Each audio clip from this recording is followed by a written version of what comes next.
pues se registró un enfrentamiento en la delegación Tláhuac. Ahí, elementos de la Marina Armada de México, en coordinación con fuerzas federales y de seguridad pública capitalina, repelieron la agresión de presuntos narcomenudistas. Los hechos iniciaron cuando los delincuentes atacaron a personal naval durante un patrullaje en la demarcación.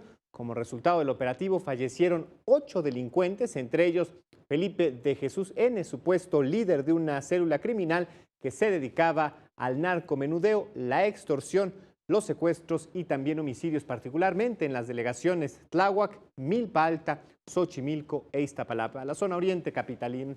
Al respecto, el jefe de gobierno de la Ciudad de México, el doctor Miguel Ángel Mancera, informó que esta acción es parte de las acciones que se realizan en coordinación con la PGR para así abatir la delincuencia en la zona, y precisó que desde hace 6 meses se llevaban a cabo tareas de inteligencia para reducir al crimen, las cuales continuarán.